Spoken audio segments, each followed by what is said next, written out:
आज एक छोटा सा और सिंपल सा टॉपिक डिस्कस करते हैं जिसकी रेलेवेंस हमें redemption of the preference share के टाइम भी होगी। और उस टॉपिक का नाम है आपका बाई बैक ऑफ शेयर्स। अब सबसे पहले तो क्वेश्चन राइज होता है कि देखो, हम जो बात करेंगे इसको सिंप्लीफाई करने की पूरी कोशिश करेंगे। तो उससे पहले कि सिंप्लीफाई करें, पहले इसका हम एक लीगल फ्रेमवर्क डिस्कस कर लेते हैं। लीगल फ्रेमवर्क कि ऐसी कौन सी कंपनीज हैं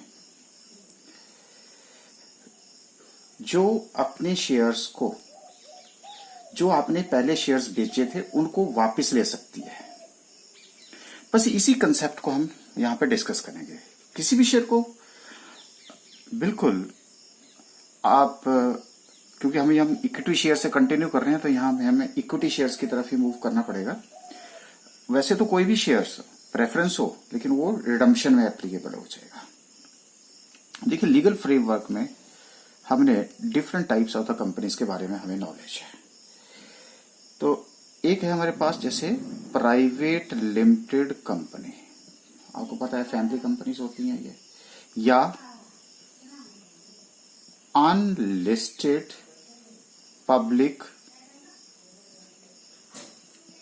लिमिटेड कंपनीज जिसके शेयर्स लिस्ट नहीं हुए हैं। और एक कंपनी होती है हमारे पास लिस्टेड पब्लिक लिमिटेड कंपनीज जिनके शेयर्स स्टॉक एक्सचेंजेस में लिस्ट होते हैं।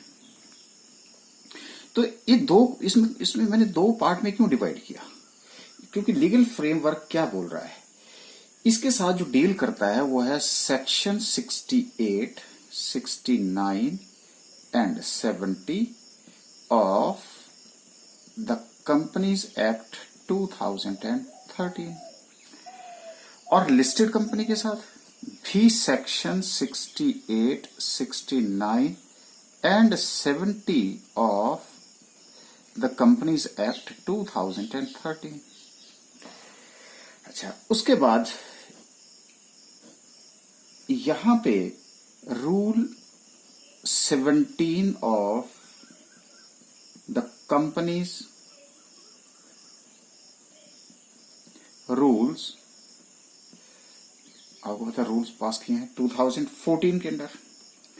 उसी तरह से यहां पे भी इसमें रूल 17 ऑफ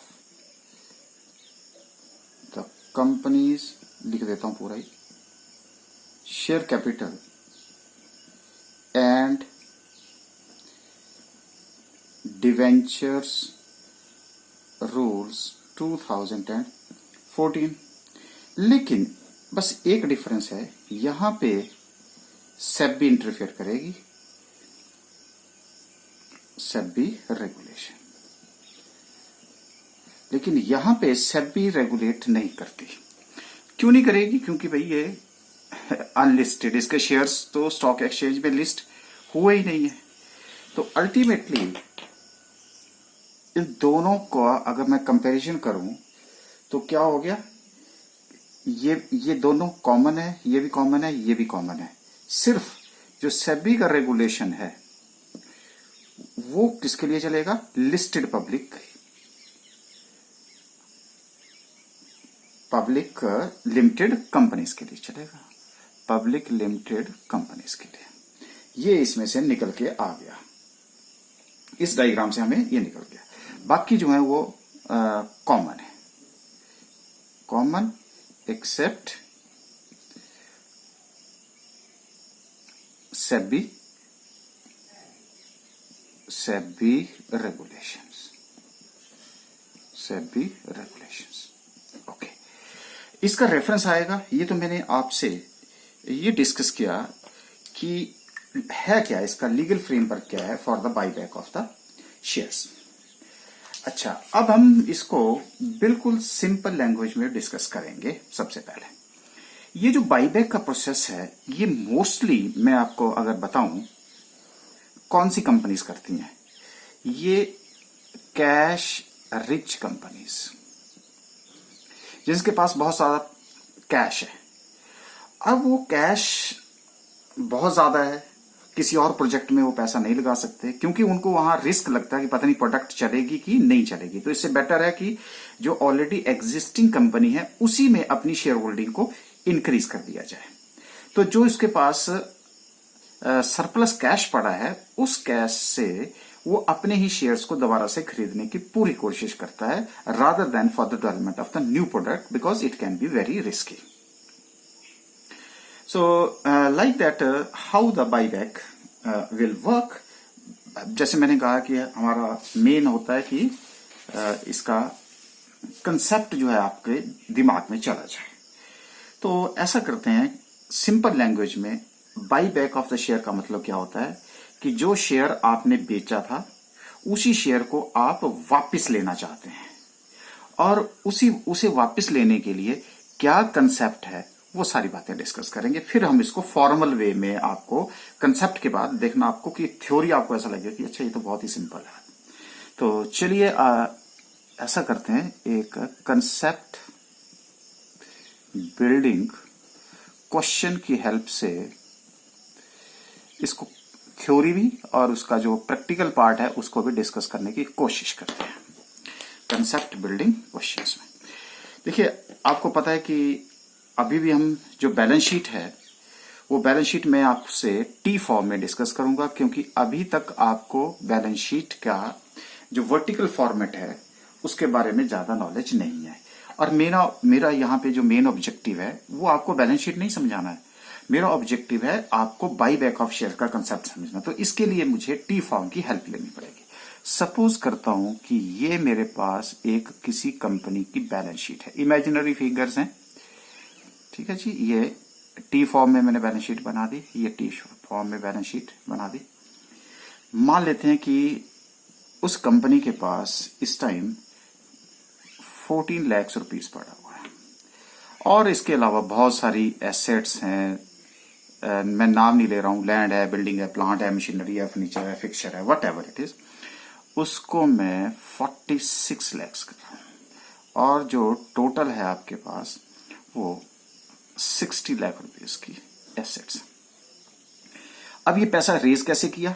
ये रेज किया जी हमने, शॉर्ट फॉर्म में लिख रहा हूं, equity share capital 1 lakh shares at the rate of ₹10। Suppose करते हैं ये 10 लाख रुपए इसने शेयर कैपिटल से रेज किया है। उसके बाद ये भी लिख देता हूं, प्रेफरेंस शेयर कैपिटल भी है हमारे पास, प्रेफरेंस शेयर कैपिटल वो 6 लाख रुपए की है, ये भी मालिक ही हुए। फिर आपके पास जनरल रिजर्व्स हैं 8 लाख रुपए के। फिर आपके पास सिक्योरिटी प्रीमियम रिजर्व, ये भी अब आपको नॉलेज है, 5 लाख रुपए के ये है। उसके बाद जो कैपिटल प्रॉफिट का पैसा था उसको हम कहां डाल देते थे जी? कैपिटल रिजर्व में, ये भी हमने डिस्कस कर रखा है। सपोज करते हैं वो 7 लाख रुपए, और बाकी जो है वो लाइबिलिटीज में ले लेते हैं, चाहे वो सैलरी क्रेडिटर्स है, लोन है, वट एवर इट इज। तो ये मेरे पास 60 लाख रुपए है, तो 16, 24, 29, 36, तो ये बन गया मेरा 24 लाख रुपीस, ठीक है जी। और ये टोटल मेरा हो गया 60 लाख रुपए। अच्छा, अब क्या है कि एक कंपनी जो है वो क्या करना चाह रही है, वो क्या कहती है कि अपने, क्योंकि उसके पास देखिए कैश यहां पे है, वो क्या करती है कि ये जो 10 लाख के शेयर्स हैं, उस 10 लाख के शेयर में से 2 लाख जो है वो बाई बैक करना चाहती है, ठीक है जी। तो यहां से स्टार्ट करते हैं कंसेप्ट को। अच्छा, अब वो क्या कर रही है, कितनी है G capital? Equity share capital है 10 लाख रुपए की, और 10 लाख में से 2 लाख के शेयर्स खत्म करके खुद खरीदना चाहती है। वो कहती है कि इसको हम खुद खरीद लेंगे। अच्छा, मैं आपको ये बात बता देता हूं कि ये क्या करेगी, इन शेयर्स को, क्योंकि ये जो इसके पास 10 लाख था, मैक्सिमम कैपिटल इसने रेज कर ली है। मैक्सिमम कैपिटल रेज करने के बाद अब उसको पैसे की जरूरत नहीं है, लेकिन पैसे की जरूरत नहीं है, कैश बहुत ज्यादा है। और जब कैश बहुत ज्यादा है तो वो क्या करना चाहती है कि ऑनरशिप अपने ही हाथ में रखना चाहती है, पावर अपने पास ही रखना चाहती है। अब आपको पता है कि पावर क्यों रखना चाहते हैं शेयर होल्डर्स, क्योंकि अच्छा, इसका मतलब है कि अभी तक हमारे पास, अब वो क्या करती है कि मेरे पास इक्विटी शेयर कैपिटल बाईबैक हो जाए, मेरे पास ही सबसे ज्यादा पावर्स हों। तो उससे क्या होता है कि जितने भी शेयर होल्डर्स हैं अब कम हो जाएंगे। ठीक है जी, शेयर होल्डिंग जो है, जो लोगों के पास है, वो कम हो जाएगी। शेयर होल्डिंग जो है जब रिड्यूस्ड, अच्छा जब रिड्यूस्ड हो जाएगी तो उससे क्या होगा, पावर आपके हाथ में आ जाएगी, एग्जिस्टिंग शेयर होल्डर के हाथ में आ जाएगी, ज्यादा पावर आ जाएगी। जब ज्यादा पावर आ जाएगी तो उससे क्या फायदा रहता है, डिसीजन मेकिंग, क्योंकि जितने ज्यादा लोग होंगे उतना ज्यादा उससे बेटर डिसीजन हम नहीं ले सकते। देखिए, इसके कई फायदे मैं आपको सिंपल लैंग्वेज में भी ही बताऊंगा, फिर हम उसको फॉर्मल लैंग्वेज में कन्वर्ट कर देंगे। तो इस सिंपल सी बात होगी कि एक दो डिसीजन मेकिंग के लिए इसका फायदा होता है। अब मान लेते हैं कि यहां पे कोई कंपनी है, उसके पास ये फायदा पहला सिंपल लैंग्वेज में, और दूसरा फिर उसको मैं फॉर्मल उसमें करूंगा।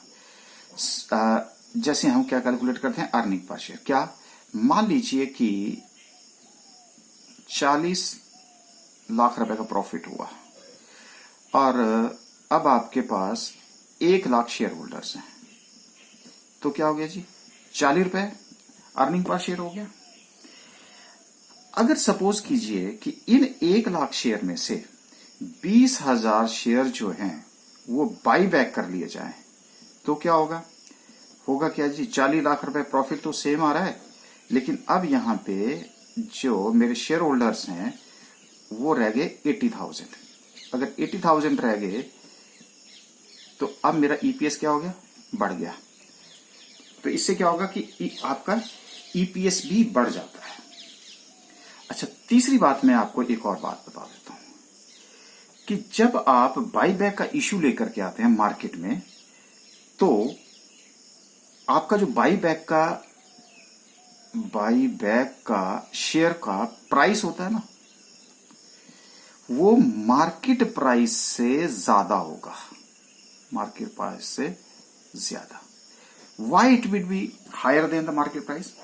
देखो, कोई भी शेयर होल्डर है वो अपनी शेयर होल्डिंग तब बेचेगा जब उसको फायदा होगा। जब फायदा होगा तो वो क्या करेगा, अब अगर मान लीजिए कि मार्केट में इस टाइम 1,000 रुपए चल रहा है और आपको 1200 प्राइस मिल जाए, तो नेचुरली आप क्या करेंगे, सेल करेंगे।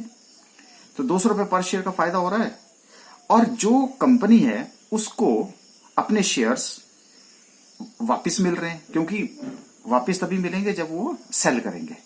तो सेलर नहीं मिलेगा तो बाईबैक कैसे होगा। तो ये लालच देना पड़ता है कि वो उसको हायर प्राइस पे देगा। तो इससे क्या होगा कि दोनों को फायदा हुआ। किसको फायदा हुआ, एक तो कंपनी को अपने शेयर्स वापस मिल जाएंगे, और जो शेयर होल्डर है, एग्जिस्टिंग शेयर होल्डर, उसका प्राइस इंक्रीज हो जाएगा। यहां तक बात क्लियर होगी जी आपके पास। तो अल्टीमेटली अगर मैं कहूं कि अब फॉर्मल लैंग्वेज में इसको कन्वर्ट कर देता हूं कि what are the objectives of buy back. तो क्या हुआ जी, पहला क्या हो गया, इंक्रीज द ईपीएस। नंबर 2 क्या हो गया, इंक्रीज, क्योंकि मेन जो है वो प्रमोटर्स ही होते हैं, तो इंक्रीज डिसीजन मेकिंग कौन करेगा, प्रमोटर्स करेगा। तो इंक्रीज इन प्रमोटर्स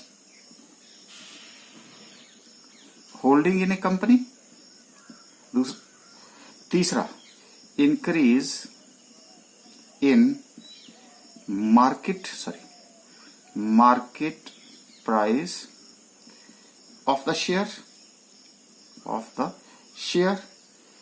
और चौथा इससे क्या होगा, इन्वेस्टर्स को एक सिग्नल चला जाता है, और किस चीज का, कि कंपनी की फाइनेंशियल स्ट्रेंथ जो है वो बेटर है, क्योंकि अब पैसा आ गया उसके पास, फाइनेंशियल स्ट्रेंथ बेटर है, और उसका जो प्रोस्पेक्टस है यानी कि फ्यूचर जो है वो हाई है उसके बाद। और देखिए पांचवा क्या हुआ, अब पांचवा क्या होगा कि कंपनी को जो इसका पास सरप्लस पैसा पड़ा हुआ है वो किसके बीच में बांट दिया जाएगा, तो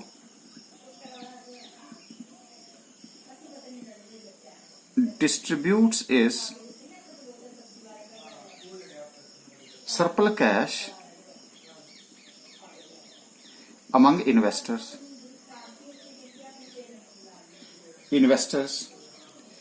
अच्छा, और साथ में अब क्या होगा,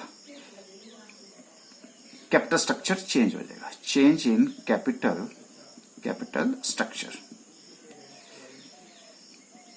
कैपिटल स्ट्रक्चर, ये अब आप थोड़ी देर में आपको क्लियर हो जाएगा।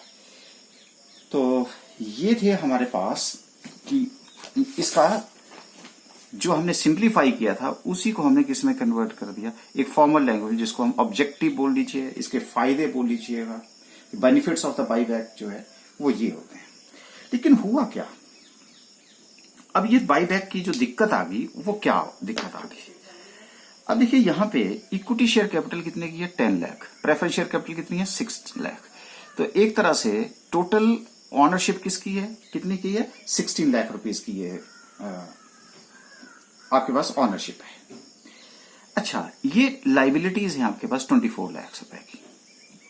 तो लाइबिलिटी क्रेडिटर्स हुए, किसी ने लोन दिया है, बैंक वाले हैं, कुछ भी है। जब आप इस पैसे का यूज इनको वापस करेंगे, अब आपने क्या देखा है कि जब भी कंपनी की लिक्विडेशन होती है तो सबसे पहले पैसा किसको दिया जाता है, लाइबिलिटी होल्डर्स को, और लास्ट में किसको दिया जाता है, मालिक को, इक्विटी शेयर कैपिटल और प्रेफरेंस शेयर कैपिटल, ये तो आपको क्लियर है। तो लाइबिलिटी वाले जो हैं वो परेशान हो गए, किस लिए परेशान हो गए, वो कहने लगे कि देखो जी ये कह रहा है कि जी 2 लाख रुपए से जो मेरे पास बैंक का बैलेंस है मैं उससे अपने शेयर खरीद लूंगा और हमें पैसा नहीं देगा। अरे भाई हमें पैसा नहीं देगा, तो इसलिए परेशानी यहां पे किसको होगी, सो द प्रॉब्लम जो फेस करेगा वो कौन करेगा, who will face the problem, ये देखते हैं आप। तो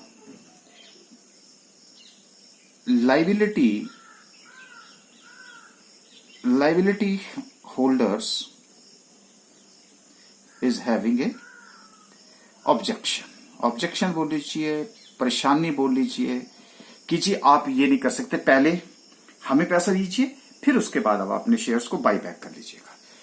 अब नेचुरली, अच्छा अब आप ये बताइए सबसे पहले कि जब आप किसी कंपनी को लोन देते हैं या उधार देते हैं तो सबसे पहले आप क्या देखते हैं, सबसे पहले आप यही देखते हैं कि मालिक के पास, मालिक की होल्डिंग कितनी है। तो मालिक कौन है यहां, शेयर होल्डर, शेयर होल्डिंग कितनी है, तो यहां पे 10 लाख और 6 लाख। अगर शेयर होल्डिंग ज्यादा है तभी आप उसमें पैसा लगाते हैं, क्योंकि आपको पता है कि सबसे पहले तो पैसा मुझे मिलेगा, उसके बाद ही equity share holder, preference share holder को मिलेगा। लेकिन अब ये लोग क्या कर रहे हैं, ये लोग क्या कर रहे हैं कि हमें ना पैसा देकर के सबसे पहले किसको दे रहे हैं, equity share capital, equity share holder और प्रेफरेंस शेयर होल्डर को। तो बस यहीं से सबसे पहले जो है वो परेशानी का कारण बन गया। तो ये क्या हुआ कि ये जो लोग हैं ये किसके पास चले गए, तो अब मैं जो बात कर रहा हूं आपसे वो एक तरह से लिस्टेड पब्लिक लिमिटेड कंपनी की बात कर रहा हूं। तो ये लोग जो हैं, या कोई भी कंपनी ले लीजिएगा, कुछ यहाँ अभी तक यहाँ पे हमारे पास कोई दिक्कत नहीं है। तो ये जो परेशान थे शेयर होल्डिंग वाले कि जी हमें पैसा नहीं देने से, क्योंकि पहले हमें मिलना चाहिए पैसा फिर इनको जाना चाहिए, तो ये दौड़े दौड़े जो हैं वो किसके पास चले गए, वो चले गए कंपनी एक्ट 2013 के पास। कहने लगे भैया देखो हमें पैसा नहीं दे रहे हैं, जबकि हमें पैसा मिलना चाहिए पहले जब कैश पड़ा हुआ है इनके पास, लेकिन अपने शेयर्स को बाई बैक करने के लिए अपनी शेयर होल्डिंग और जो डिसीजन मेकिंग पावर है उसको स्ट्रेंथन कर रहे हैं, जबकि पैसा तो हमें मिलना चाहिए। और कंपनी एक्ट ने बड़े अच्छे से उनका जो ऑब्जेक्शन है वो सुना, और जब उनका ऑब्जेक्शन सुना तो उन्होंने कहा कि हाँ बिल्कुल जायज है, आपका ऑब्जेक्शन बिल्कुल जायज है। जब जायज है तो क्या होगा, कहता जी ऐसे तो हमारे साथ विश्वासघात हो रहा है। और अब कंपनी एक्ट ने कहा कि नहीं, आपके साथ विश्वासघात नहीं होगा, हम आपका विश्वास जो है वो मेंटेन करेंगे। तो वो कैसे करेंगे, इसलिए कंपनीज एक्ट ने कुछ एक क्या लगा दी, कंपनीज एक्ट ने कुछ लगा दी conditions. These are known as conditions. किसके ऊपर कंडीशंस लगा दी, जो कंपनी अपने शेयर्स को बाई बैक करना चाह रही थी। तो उसने पहली कंडीशन ये लगाई कि पहले भाई इनका विश्वास जीतो, तो company will transfer an amount equivalent to face value of equity shares to be buy backed from, किससे करेगा, source free reserves to buy back reserve. कौन सा रिजर्व क्रिएट किया गया जी, नया रिजर्व क्रिएट किया गया। समझ लो कि सेविंग में से एफडी में डाल देंगे, और इसी को हम क्या बोलते हैं, सीआरआर। और सीआरआर का मतलब क्या होता है जी, कैपिटल रिडम्पशन रिजर्व। और जबकि उसका नाम क्या है, बाई बैक, लेकिन नाम दे दिया हमने। तो पहली कंडीशन क्या लगा दी कि भाई आप ऐसा करो कि अब मान लीजिए जैसे 2 लाख के शेयर्स की होल्डिंग जो है उन्होंने बाई बैक करनी है। वो कहता है पहले ना, अब देखिए यहां पे फ्री रिजर्व कौन से हैं आपके पास, ये देखो जनरल रिजर्व है 8 लाख रुपए का। अगर 8 लाख रुपए का जनरल रिजर्व है तो उसमें से आप एक सीआरआर बना दो, बाई बैक रिडम्पशन बना दो, उसमें 2 लाख रुपए आप डाल दो। अब जब 2 लाख रुपए डाल देंगे तो वो पैसा किसका होगा, शेयर होल्डर का पैसा होगा। जब शेयर होल्डर का पैसा होगा तो टोटल कितनी चाहिए मुझे, 16 लाख चाहिए। अब देखो जनरल रिजर्व में से 2 लाख रुपए किसमें डाल दिए, 2 लाख रुपए किसको दे दिए, प्रेफरेंस शेयर होल्डर को। तो उन्होंने कहा कि अब आपकी परेशानी खत्म हो जाएगी, क्योंकि अब आपका जो पैसा जितना कैपिटल रिडम्पशन रिजर्व में ट्रांसफर यूज होगा। अगर आपको ऐसे नहीं समझ आ रहा है तो मैं इसको बोल देता हूं कि इसको फ्रीज कर दिया। कितना अमाउंट का फ्रीज करना है, equal to the face value of the equity share to be buy backed. तो 20,000 share at the rate of ₹10, उसको हम क्या कर देंगे, कैपिटल रिडम्पशन रिजर्व में ट्रांसफर कर देंगे। अब क्या हुआ, उनकी परेशानी खत्म होगी। अब उनको ये लग रहा है कि देखिए हमारे लिए जो पैसा अब क्या होगा, यहां से जो पैसा है वो किस में चला जाएगा, कैपिटल रिडम्पशन रिजर्व में। तो होल्डिंग तो क्या रहेगी, सेम रहेगी। जब होल्डिंग से, क्योंकि जनरल रिजर्व तो कहीं भी खर्च कर सकते हैं, लेकिन capital redemption by back reserve जब डाल देंगे तो वो किस में डाल दिया, कहां से डाल दिया, जनरल रिजर्व से बाई बैक, तो फ्रीज कर दिया। तो अब क्या होगा, अगर यहां 10 लाख से 2 लाख कम हो जाएंगे तो 8 और 6 14 हो गए, 2 लाख रुपए आपके पास बाई बैक शेयर्स, और पूरी होल्डिंग कितनी हो जाएगी, 10 + 6 16,000। अब बताइए इनको ऑब्जेक्शन है, उन्होंने कहा जी हमें अब कोई ऑब्जेक्शन नहीं है। तो हमने अब आपका जो विश्वास है वो मेंटेन कर लिया। अच्छा, जब मेंटेन कर लिया तो उसके लिए कहता जी अब आप साथ में आप हमें जनरल एंट्री भी बता ही दो। तो देखिए अब क्या होगा, तो इसकी जो जनरल एंट्री होगी वो क्या हो सकती है। अच्छा, मैं आपसे एक और बात कह दूं कि जब भी कंपनी ये जो शेयर्स इशू करती है तो बाईबैक करती है, तो बाईबैक का मतलब ये नहीं है कि आप शेयर्स को लिया और उसको री इशू कर देंगे, नहीं, उसको फाड़ना पड़ता है। यहां तक बात क्लियर होगी। तो जब फाड़ना पड़ता है तो अब हमारे पास क्या हुआ कि पैसा ट्रांसफर करना है, किस में करना है, तो पहले तो हम, अच्छा पहले सोर्सेज हैं। अच्छा, एक और बात मैं आपसे और शेयर कर लेता हूं कि ये जो फ्री रिजर्व है, इस फ्री रिजर्व में, जो फ्री रिजर्व में मैं यहां पर स्टार लगा दिया, फ्री रिजर्व में सिक्योरिटी प्रीमियम भी आ जाता है, सिक्योरिटी प्रीमियम रिजर्व। और अब आप थियोरेटिकली पढ़ा होगा आपने कि सिक्योरिटी प्रीमियम रिजर्व का पैसा जो है कहां यूज किया जा सकता है, by back of the shares. तो ये फ्री रिजर्व में आपके पास जनरल रिजर्व, सिक्योरिटी प्रीमियम भी इसी का पार्ट होगा। ओके, तो सबसे पहले हम क्या करते हैं कि सिक्योरिटी प्रीमियम सोर्स हो गया, तो पहली एंट्री मेरी क्या हो गई, security premium, premium account debit एक सोर्स। दूसरा मेरे पास सोर्स हो जाएगा free reserve account debit to, कौन सा, कुछ बोल लीजिए, बाई बैक रिजर्व लिखूं, बाई बैक रिजर्व अकाउंट, जिसको कि हम क्या बोलते हैं, CRR, capital redemption reserve account. ये किससे होता है, ये होता है face value of equity share capital to be buy backed. तो इसका मतलब है कि कंपनी एक्ट ने एक सोल्यूशन उनको दे दिया कि ठीक है जी, आप बाई बैक करिए, लेकिन पहले इन लायबिलिटी होल्डर्स का विश्वास जीतिए, और उस विश्वास को जीतने के लिए आप एक काम करिए कि ये जो फ्री रिजर्व्स हैं उनको फ्रीज कर दीजिए। किस पर्पज के लिए, CRR के लिए। अब उनको लग गया कि अच्छा 16,000 की होल्डिंग है, अब भी वो कितनी रही, 60,000 की होल्डिंग है, तो फिर विश्वास रहेगा कि नहीं रहेगा। तो एक पहली कंडीशन ये हो गई। अच्छा, उसके बाद क्या हुआ कि कंडीशन नंबर 2 बोल सकता हूं, या अगर आप इसको और लिख देता हूं, तो पहली के बाद अब कौन सी आ गई, और का मतलब हो गया सेकंड केस। वो क्या बोलती है कि company will issue new shares up to the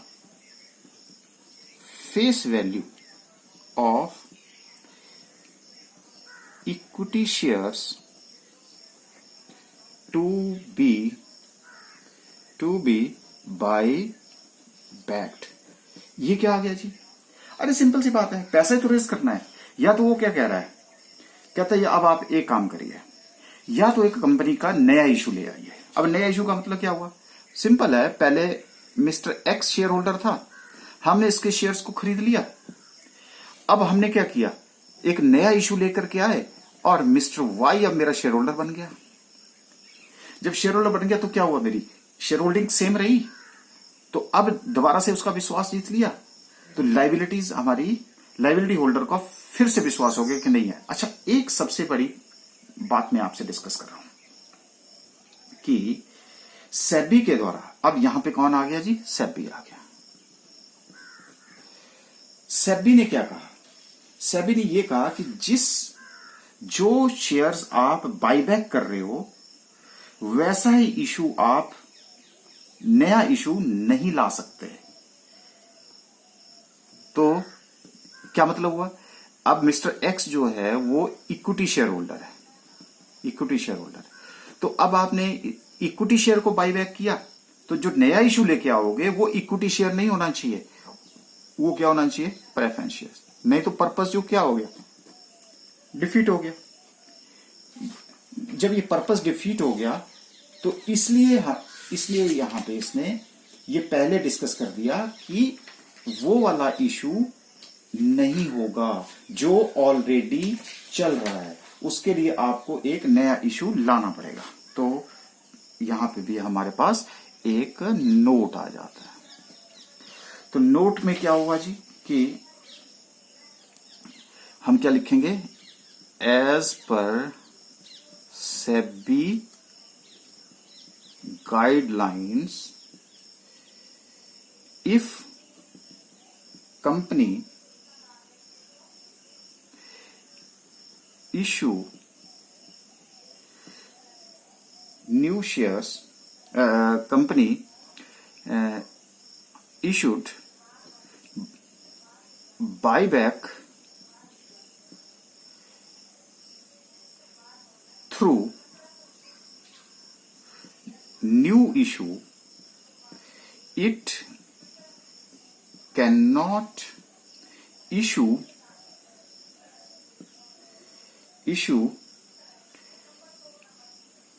equity shares for the purpose. Equity share for the purpose. But it can issue preference shares for equity shares. ठीक है जी, तो ये एक आपके पास नोट हो गया। इक्विटी शेयर्स को बाईबैक करने के लिए आप इक्विटी शेयर का नया इशू नहीं डाल सकते हैं, उसके लिए आपको लाना पड़ेगा प्रेफरेंस शेयर्स। अब क्या हुआ जी, अब क्या हो गया, पहले इक्विटी शेयर होल्डर थे, अब प्रेफरेंस शेयर होल्डर हो जाएंगे। अब मान लीजिए पहले इक्विटी शेयर होल्डर से 10 लाख के, 10 लाख में से इक्विटी शेयर कितने हो गए, 8 लाख के। अब हम 2 लाख के क्या ले आए, प्रेफरेंस शेयर, तो प्रेफरेंस शेयर अब कितने के हो जाएंगे, 8 लाख के। अब ये भी 8 के हो गए, ये भी 8 के हो गए, दोबारा से कितना हो गया, 16 16 लैक्स हो गया। तो बताइए लाइबिलिटी वालों को कोई ऑब्जेक्शन है? उन्होंने कहा हमें जी कोई ऑब्जेक्शन नहीं है। अगर हमें कोई ऑब्जेक्शन नहीं है तो कंपनी एक्ट ने क्या किया, एक सोल्यूशन दे दिया इनको।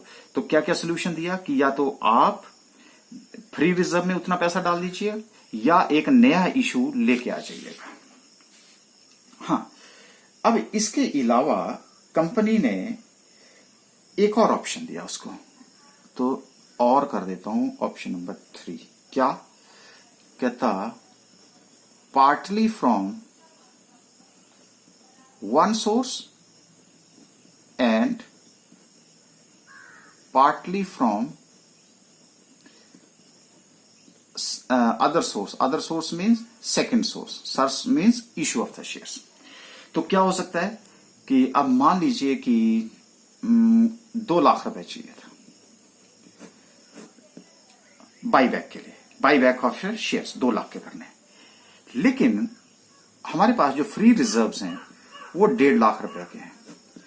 तो अब 50,000 रुपए हमें कहां से रेज करना पड़ेगा, नया इशू लेके आना पड़ेगा। तो नया इशू लेने के लिए क्या हो गया, ये हाइब्रिड हो गया, मिक्स हो गया, पहला मेथड और दूसरा मेथड। तो भी क्या हो गया, जो लाइबिलिटी होल्डर्स हैं उनका फेथ बिल्कुल बरकरार रहा।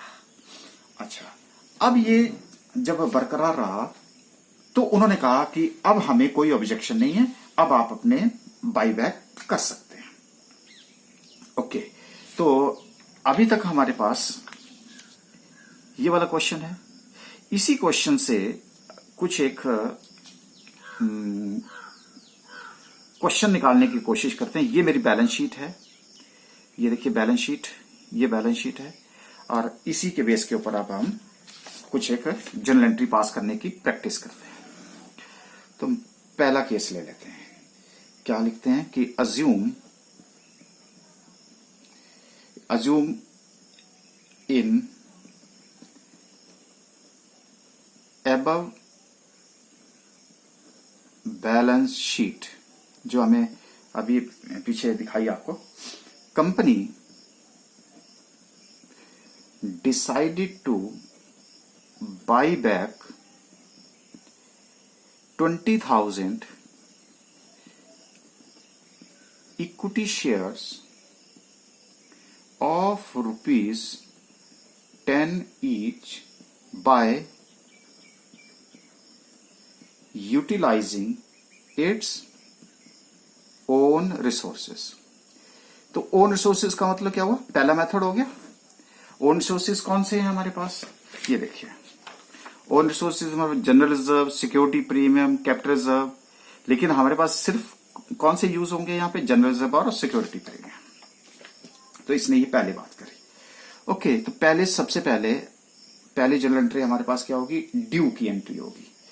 तो हम हमारी जो इक्विटी शेयर कैपिटल है वो कम हो जाएगी, क्योंकि बाईबैक कर रहे हैं, तो हम उसको जब कम होती है तो हम क्या करते हैं जी, डेबिट करते हैं।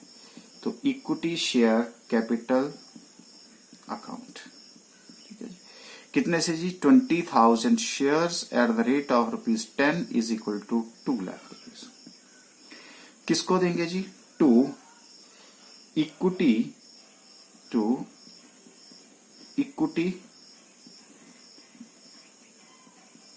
बाईबैक अकाउंट या इक्विटी शेयर होल्डर अकाउंट, कुछ भी आप इसमें यूज कर सकते हैं। मैं बाईबैक इसलिए कर रहा हूं क्योंकि आपको थोड़ा सा सिंपल हो जाए, फिर मैं उसको आप टेक्निकल लैंग्वेज में यूज करें। तो ये एंट्री कौन सी हुई जी, यहां लिख देता हूं, ड्यू की एंट्री हो गई, being amount due to equity share holders account. अच्छा, अब सबसे पहले मैंने क्या बताया, फ्री रिजर्व। फ्री रिजर्व में हमारे पास 2 लाख रुपए है। सबसे पहले हम किसमें पैसा पड़ा है, अरे 5 लाख रुपए किसमें पड़ा है, सिक्योरिटी प्रीमियम। जनरल रिजर्व तो कहीं भी यूज हो सकता है, सिक्योरिटी प्रीमियम सिर्फ बाईबैक के लिए, कुछ पार्टिकुलर पर्पज के लिए यूज होता है, इसलिए हम यहां पे क्या लेंगे, सिक्योरिटी प्रीमियम। तो security premium reserve account debit to, कौन सा, to buy back reserve account, जिसको आप क्या बोलते हैं जी, कैपिटल रिडम्पशन रिजर्व अकाउंट है। ठीक है, मैं अभी बाय बैक ही कर रहा हूं, आप बाद में उसको कैपिटल रिडम्पशन रिजर्व से, जब आप redemption of preference shares discuss करेंगे तो उसके बाद आप जनरली यूज कर सकें। तो कितना, being free reserve transfer to buyback reserve, ये बाईबैक रिजर्व या CRR। ठीक है जी, उसके बाद अब क्या करेंगे, रिजर्व कर दिया। अब जो लाइबिलिटी वाले हैं वो क्या बोलेंगे, देखो जी हमें तो विश्वास हो गया, आपने जो सेविंग बैंक में एक तरह से पैसा है उसको FD में कर दिया, यानी कि हमारे लिए पैसा रिजर्व कर दिया, अब आप क्या करिए, पेमेंट कर दीजिएगा। ओके, तो विश्वास हमने जीत लिया है। तो अब हम क्या करेंगे, इक्विटी शेयर या इक्विटी शेयर होल्डर्स या buy back account debit to bank account, कितने से पेमेंट हो जाएगी, 2 लाख रुपीस, और ये 2 लाख रुपीस से पेमेंट हो जाएगी। ठीक है जी, अब ये इससे कट गया, ये इसकी पेमेंट हो गई आपके पास, तो इक्विटी शेयर कैपिटल आपकी क्या हो गई, रिड्यूस हो गई, और बैंक से आपने पेमेंट कर दी। तो एक तरफ से एसेट कम हो गई और एक तरफ से आपकी इक्विटी शेयर कैपिटल जो है वो कम हो गई। और हम भी क्या करना चाहते हैं, बैंक को से जो पैसा हमारे पास सरप्लस पड़ा है और उधर उससे क्या करना चाहते हैं, शेयर होल्डर्स को पैसा वापस करना चाहते हैं और अपनी होल्डिंग को इंक्रीज करना चाहते हैं। तो ये तो था हमारे पास जो पहले वाला मेथड था। अच्छा, तो फर्स्ट मेथड आपके पास यहां से आ गया। अब एक केस नंबर 2 ले लेते हैं। अब वो केस नंबर 2 क्या करता है, कहता है assume in above given balance sheet company decided to buy back 24,000 equity shares of ₹10 each by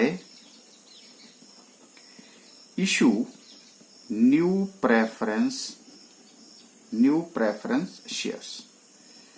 क्योंकि अभी मैंने आपको क्या बताया, सेबी ने यही बोला है ना, और अब आपको बोला गया कि पास जर्नल एंट्री। तो ये क्या हो गया जी, दूसरा केस आ गया।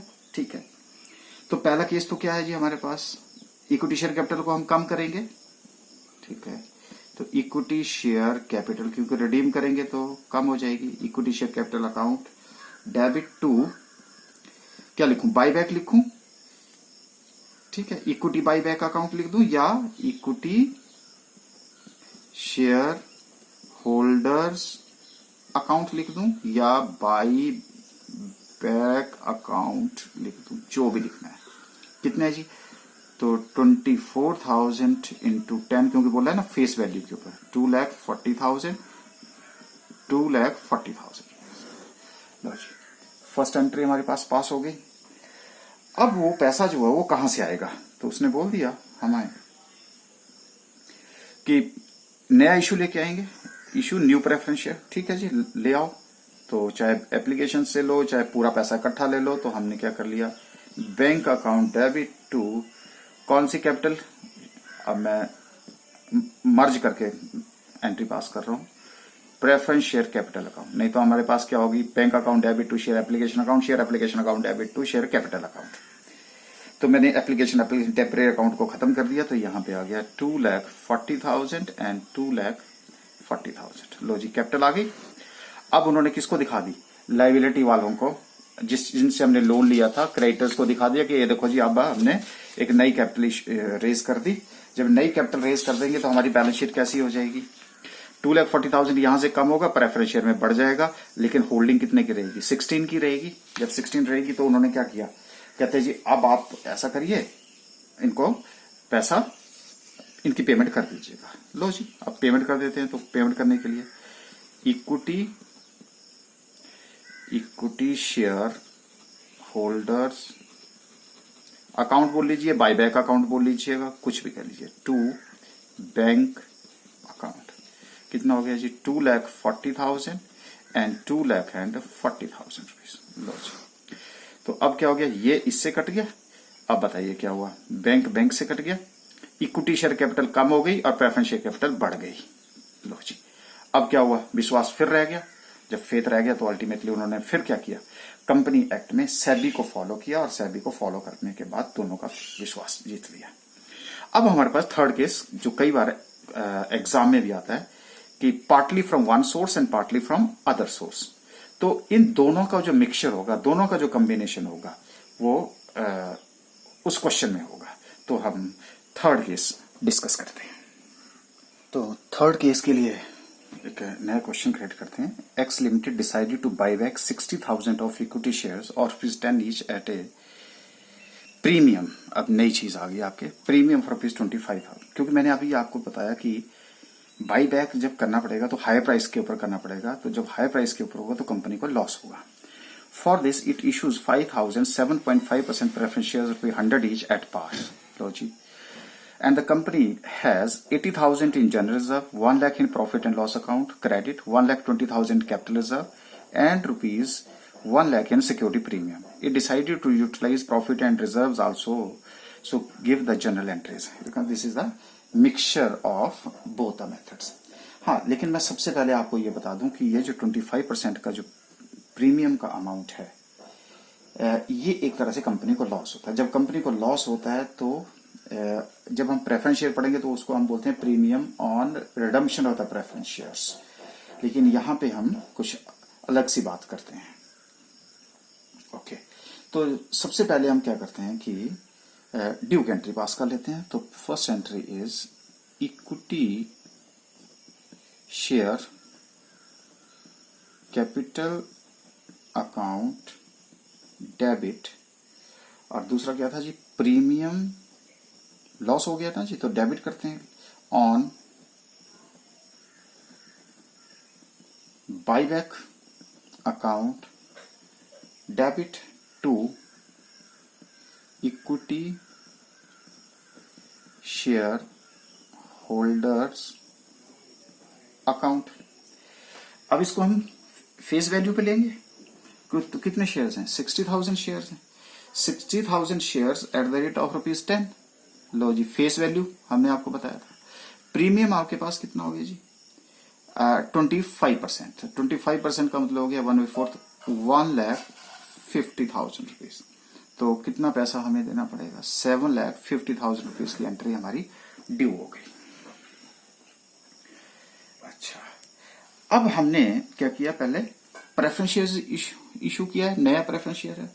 तो जब नया प्रेफरेंस शेयर इशू किया तो हमारे पास क्या एंट्री बताई थी जी हमने आपको, बैंक अकाउंट डेबिट टू 7.5%, नाम लिखते हैं ना क्योंकि इस रेट के ऊपर आपको इंटरेस्ट मिलता है, 7.5 प्रेफरेंस शेयर कैपिटल अकाउंट। ये कितने से इशू किया इसने, 5,000 ऑफ ₹100 ईच, यानी कि 5,000 into 100 is equal to 5 lakh rupees, and this is also again 5 lakh rupees. लेकिन पैसा तो हमें कितना चाहिए, ये देखिए 750, और अरेंज हो गया हमारे पास अभी 5 लाख रुपए अरेंज हुआ। ओके, तो बाकी का पैसा हम कहां से लेंगे, अपने ओन रिसोर्सेज से लेंगे। तो ओन रिसोर्सेज से लेने के लिए सबसे पहले तो हमें पैसा रिजर्व में ट्रांसफर करना पड़ेगा। ओके, तो कहाँ कहाँ से करेंगे जी? सबसे पहले हम कहाँ से लेते हैं, कहाँ से ट्रांसफर करते हैं? चलिए देखते हैं। Equity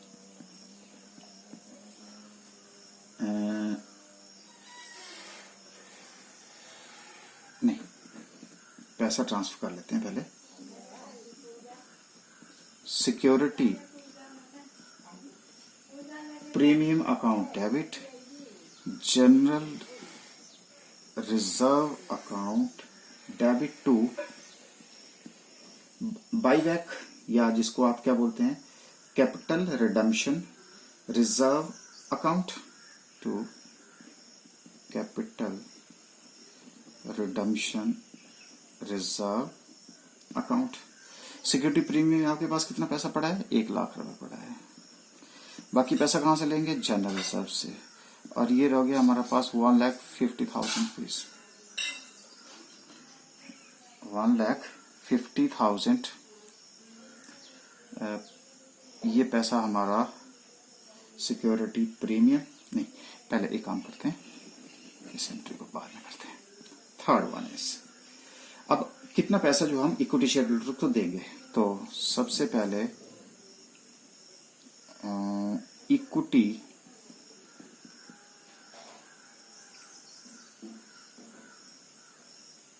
equity share capital account premium on, नहीं ये मेरी एंट्री ठीक थी। General reserve account to capital redemption reserve account 1,50,000 1,50,000, ठीक है जी। वैसे कंफ्यूज, ये थर्ड एंट्री हमारे पास आ गई। अच्छा जी, अब उसके बाद क्या करेंगे? हम पेमेंट कर देंगे। Okay, so equity share holders account debit to bank account. कितने से पेमेंट होगी? 7,50,000 रुपीज, 7,50,000 रुपीज।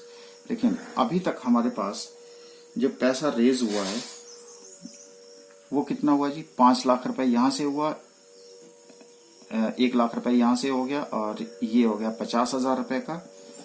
तो क्योंकि अब हमें, वैसे तो हमारी बैलेंस शीट टैली नहीं करेगी। क्यों नहीं करेगी? क्योंकि ये जो प्रीमियम का अमाउंट है, बाई बैक का अमाउंट, ये भी तो हमें कहीं से रेज करना पड़ेगा। तो इसको भी अब हम रेज कर लेते हैं। तो ये कहां से आएगा?